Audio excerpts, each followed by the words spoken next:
the fence that the eastern fence that they initially started needs repairs. So we advocated then, and I continue to advocate to the policy director's directive, is that we should make available to communities minimum $10 million for any community ground enhancement. This will include the surface, the surface, includes the surface. But one fencing. Of the main emphasis is lights. Lights. In fact, on my priority list that I spoke about when we spoke about ground enhancement and minimum $10 million being spent, is that the two priority areas is the actual ground, the surface, and lights. Those are the first two priorities. Two things on that. With the $10 million.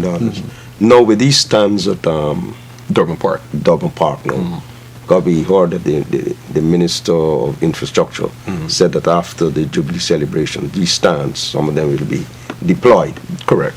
We have the grounds now that these things will be deployed to, or the areas. No, those grounds are not there. Well, they're not been identified, is it? Has not been identified. The project is still on.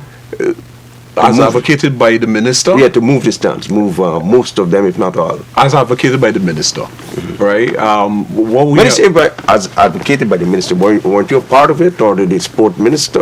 No, well, essentially I wasn't there when the Minister Patterson, Public Infrastructure, made that pronouncement. But that's what I'm saying. But he would have gotten it from, because there's a sporting issue. Correct. He would have gotten it from either Mr. Henry or Mr. Rupert Ryan or the president himself, somebody. Yeah. But let me say this to you. I mean, I'm quite excited to the fact that the stands will be dismantled at some stage and be distributed throughout various parts of the country.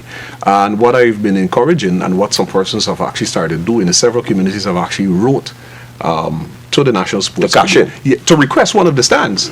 So essentially what we did is just affix our indication that this is a request that is in for one of these stands and send them along.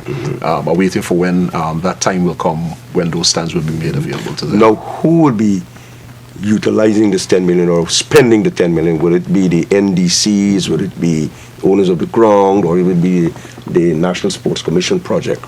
There's actually, for the question, there's actually a person in my office will say that question is excellent over magnificent.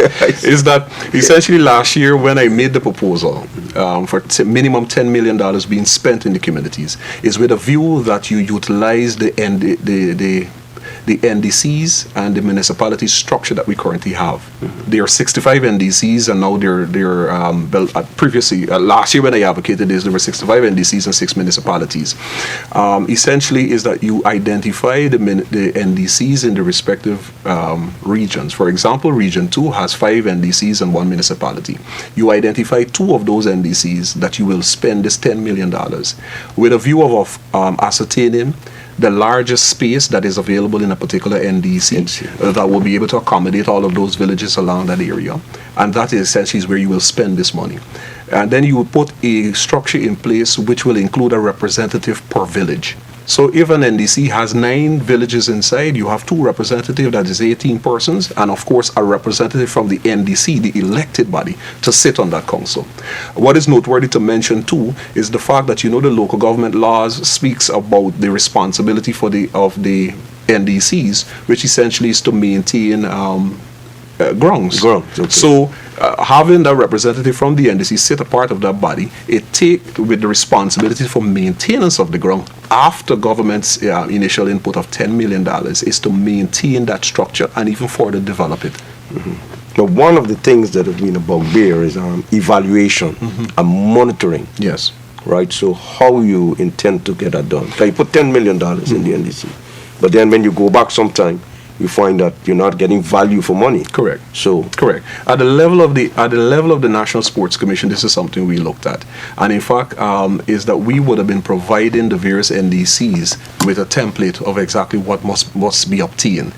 For example, you don't want to have a situation of which you build a basketball court and it ends up to be a half court or a 3/4. Right. You don't want to put a football field along and it end up not being FIFA size. So essentially, is that representative from those associations, the Ghana Football Federation, the Basketball Association, and so forth, they will lend support with their expertise as to what must be obtained for your particular ground size.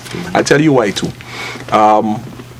There were several incidents in which our athletes, whatever discipline, would have been accustomed to training on a particular ground size, whether it be athletics, running, or whatever the case be. But when they go to represent the country regionally, then you recognize is that your court that you are accustomed to running on or practicing on is not the size, the regulation size. So when they go abroad, they run into difficulties. And it brings us to the point with the turf. Correct. Because remember, for instance, hockey. You know, so when they go out there now, they are at a disadvantage, or they might be very good hockey players. Now, talking about hockey, I know that the president, Mr. Finance, doing a fantastic job, Philip Finance, and so on. And even during the past administration's time, he was lobbying for a piece of land. Yes. Right. So, you know, I don't know what happened there, but now we have a new administration. I'm sure he approached you. Yes, sir. Yeah, what's happening? Well, in fact, I approached Mr. Finance. Oh, is he good? Well, essentially to touch, I mean, it saddens me that the fact that not only hockey, in terms of their international body, willing to fund, several associations, federations would have indicated to me that their international body wants to fund facilities here in Guyana, providing that a land is allocated to them. And this was being touted during the previous administration. It's mind-boggling as to why an administration that pontificate that their interest in sports development and so forth would not make land available to an association of which their international body will fund such. I met with Mr. Finance, and essentially we were moving piece. If you know, there's a land that is just next to the gymnasium on Mandela Avenue, and currently there's a fence structure that is up there. Based on the National Sports Commission Act, the Act speaks to that portion of land actually being property of the National Sports Commission. So that essentially, with the consent of the commissioners, was that land we were actually allocating to the hockey body to ensure. We went as far as Mr. Finance did a Google search and actually took an aerial shot of the portion of land, but when we checked it out, it wasn't the complete size. Providing that if we could have just gone a bit westward, that would have been the regulation size that they requested. Between the space of time when we were working with the Lands and Survey to see if we could get the additional land available to that, there was move there in which you see that the fence is being constructed. So there is now a tussle, so to speak, between the National Sports Commission and the Mayor and City Council to ascertain who actually owns the land. If you noted, the works that are currently there stopped several months ago because the National Sports Commission, we moved with our lawyers because we were preparing to file a complete injunction and so forth, restricting any work.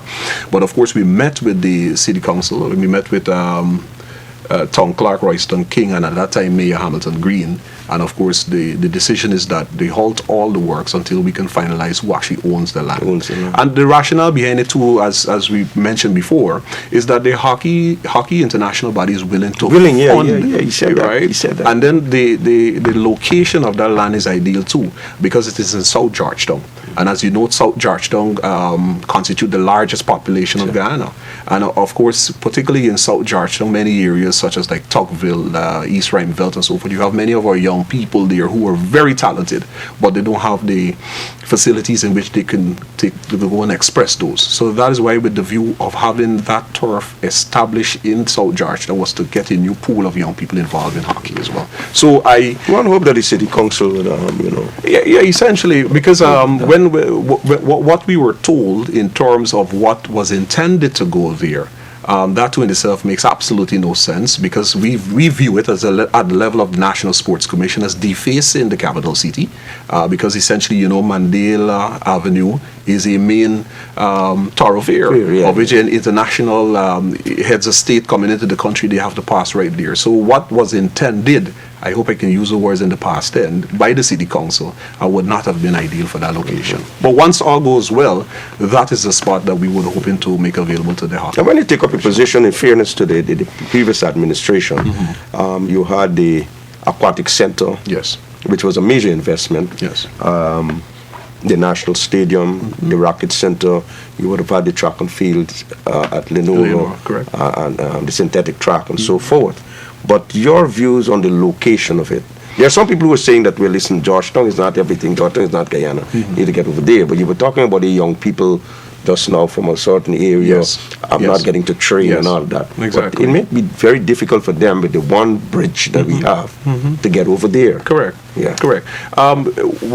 While in opposition in Parliament, when we learned about the location being considered for the synthetic track, the same question was raised by me asking the minister. Even in my budget presentation, I can't remember the exact year. The question was being asked is, why would you put a synthetic track in Region 3, which the statistics proven and shown that your largest pool of athletes comes from Region 10, Region 4, Region 6, right, and parts of Region 5, not Region 3. There was no particular answer was forthcoming. Because even with the major meets up there now, over there now, It presents as a challenge. and to get the athletes over, that's one, and then the crowds, the spectators are not coming out. That's right, But in that's right. Georgetown, they would have been coming out. But talking about facilities now, the Alex Bombery proposal, Yes. I know he presented it to Minister Harmon and one or two, so the government is ready to assist in one way or the other. I note for sure that government is indeed excited about such a proposal. In fact, it is in keeping with what government's proposal are in terms of the manifesto as well too. Of course, they're still working on, because it's supposed to be a private partnership arrangement in terms of funding and so forth. And of course, that is engaging the level of the Minister of Finance and his team over there. And of course, once they ascertain the viability of such an investment and so forth, I'm pretty sure that the government will move swiftly. Now, we understand that yesterday the bids for the gold project at Providence. That's right. The bids were That's a open, GFF, yeah. to do the preparatory works and so forth. Correct. And in years to come, I don't know how fast it will be moving, but at least they made a start. They will have another nice facility there. Correct. At Providence, and I think the other gold projects are in the Yeah, making. for Region 10, Region 10 is actually the other location. And there's always a challenge for finance, for money. Yes. Even the GFF now is saying that, well, listen, we don't have enough money here to send the team to play in the Caribbean Football Union Men's Cup and what have you. They're looking for stakeholders, the corporate and the government again. Yes. But then there's a limitation. There is. How much money you have Correct. to put, and then there are Correct. so many disciplines. Correct. Correct. So that's football. So tell me something with the GFF Stag Elite League. I know the government had put a top price of $4 million. Correct. That's for the first half of it. Yes. The second half, the final is in February. The government again is putting another $4 million. Well, so far I am not certain if Mr. Wainford has made such a request of Minister State, but I know for sure in the initial stage to lend support to the Ghana Football Federation, the $4 million was indeed made available by the government, and of course, as we mentioned before, because they had a situation of which in previous times that were obtained is that the actual funding don't go to the athlete, and that is why specific somewhat of an MOU with the GFF as it relates to exactly how these funds must be disbursed to the athletes and so forth was applicated by the The 4 minister. million. That's right. That's right. Right. What about the CPL, Caribbean Premier League? I know it's a private setup basically. Yeah. What was the government input? The government is making an input because that is what's happening throughout the region. Right. Right. Governments are making an input. Last year with the application of CPL, the current administration, a request had came from them to offset an expense that was incurred previously. Government had requested from CPL officials the MOU that was signed with themselves and the previous administration to confirm whether or not the current administration has any outstanding payment for them. Yeah. Whether or not that has been done and completed, that will be at the level of the minister or the ministerial level. I can't see whether or not that has been done. Because reports coming out said that the government of Guyana had agreed to pay the sum. I think it was about 500,000 US or something like that in tranches. You know, but what is happening this year? Yeah. Because I know the government was ready to bid for the final. They did bid for the final. I think 1.5 million US Yes. and so forth. Yes. Up to now, when you look at the itinerary, you're seeing that the venue for the final It's still listed. not been resolved. Exactly. Not been resolved. Exactly. But I know that governments around the Caribbean, whether finals or not, they make an input for the games to come to the venue. Yeah. So you're not aware? No, well, not aware. But initially, when we had the discussion with CPL as it relates to the funding, there was a public outcry as it relates to whether or not it is wise to invest that huge amount of money, right. to that. And of course, at the level of government, I mean, we see it as an opportunity to promote Guyana. Tourism-wise and so forth, make Guyana attractive to the world that will come. So, I mean, sports tourism, and that is important. Being now that we don't have to pay that huge amount, government may still be inclined to finance the CPL. In some way or the other. Exactly. In some way or the other. Correct. All right, we have here Mr. Christopher Jones, in case you don't know. Mr. Christopher Jones, Director of Sport. What we're going to do now, we're going to take a break. When we come back, we have much more. We're going to talk about sport in schools, accountability, working along with the sports associations, and so forth. Stay tuned.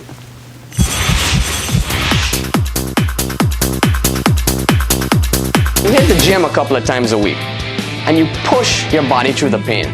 And now, you're in the best shape of your life. Or maybe not. Listen, I know what it's like to work your butt off in the gym and not get the results you want. You see, when you work out, you're creating microscopic rips in your muscle fibers, which leaves you feeling sore. Drinking a protein shake right after your workout will help to repair the damaged muscle fibers, which will shorten your recovery time and boost muscle development. Visit us at Fitness Express at 47 John and Sheriff Street.